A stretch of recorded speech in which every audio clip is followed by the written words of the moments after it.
Welcome to Wild Breakaway with Tom Chorsky. I'm Audra Martin. Thanks to a 4-2 win in Las Vegas, the Minnesota Wild have now done something no other team in the league has done, and that's getting a 3-game sweep over the Vegas Golden Knights. Tonight it was made even sweeter by the fact that Nevada's own Jason Zucker got things started, and the Minnesota Wild parlayed that into a big 2 points tonight against the Knights. Yeah, the Wild came out. They were ready to play. Stalock had to be good early because Vegas had some quality scoring chances early on. Zach Parise took 2 penalties in the first period, so the penalty kill had to be good too. And I thought at times the Vegas Knights were exiting their defensive zone pretty cleanly, but the Wild did a great job adjusting, kind of weathering the storm, and got that all-important first goal. Jason Zucker, good forecheck, creates his own kind of turnover, and then Nino puts it on his stick and he buries it. So what a fun goal, what a fun, I guess, event for him to have his family there and his friends there, and even the hometown crowd had to recognize that one of their own had just scored the first,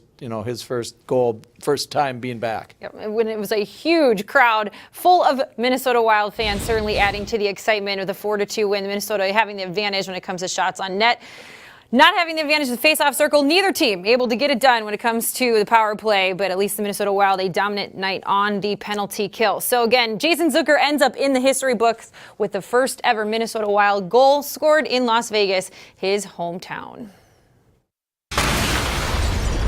To come out and score that first goal in front of his home crowd, and not too many people are ever going to be able to say that for a while anyway, that they scored in front of their home crowd in Vegas. So here's a look at what's next for the Minnesota Wild. They will wrap up this set of back-to-back games tomorrow as they take on the Arizona Coyotes. Then Monday they return home to take on the Kings. Saturday it's a showdown with one of the best teams in the NHL, and that's a matchup against the Nashville Predators. But first things first, the Wild need to take this game and the full 60-minute effort, a great effort, and bring it with them tomorrow against an Arizona Coyote team that's playing some great hockey lately, despite the fact they know they won't be making it to the postseason. Yeah, the Wild has to take this show and replicate it a little bit. Aside from the big goals that were scored by Zucker and Coyle and Dumba, there were some other players that played pretty good games. I thought Granlund was good. Eriksson Ek was good.